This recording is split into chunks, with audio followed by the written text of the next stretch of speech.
Имало едно време. Свят, където невидимото често е най-ценно. Група млади детективи тръгнаха по следите на една тиха, но силна промяна. Не носеха лупи, а любопитство. Не преследваха сенки, а възможности. И така, след запознаване с информационната система за управление и наблюдение на средствата от Европейския съюз в България, информативните срещи, проучванията, посещенията и звуците на машините, те откриха следа. Следа от един проект.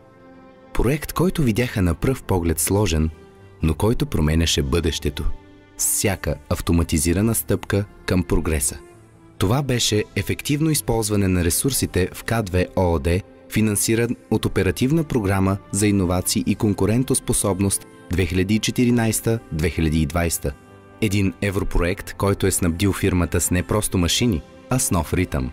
Ритъм на ефективност, устойчивост и вяра, че иновацията не е лукс, а достижима възможност, стига да я потърсиш. За да разберем по-добре въздействието, ние не останахме пасивни наблюдатели. Влязохме в света на работниците, почувствахме удовлетворението, което идва с всяко автоматизирано движение. Убедихме се сами, технологиите не заменят човека.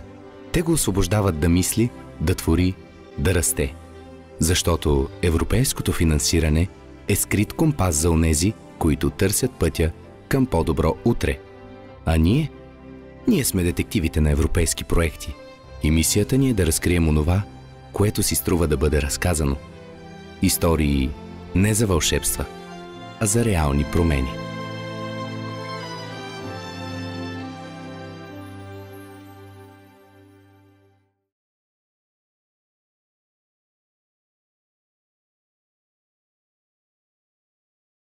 Най-важното нещо, което искахме да постигнем с проекта ефективно използване на ресурсите в К2, беше повишаването на производствения капацитет при произвежданите продукти.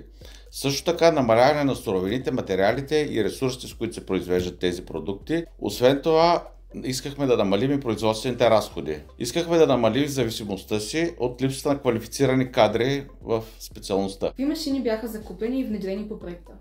По проекта беше закупена и внедрена линия за автоматизирано производство на корпусна мебел с единен софтуер за управление, която включва следните машини: пакеторазкройващ циркуляр с CPU с цифрово управление, с централно зареждане, кантираща машина високоскоростна също с CPU и CNC обработващ център с CPU управление с двустранно пробиване на детайлите.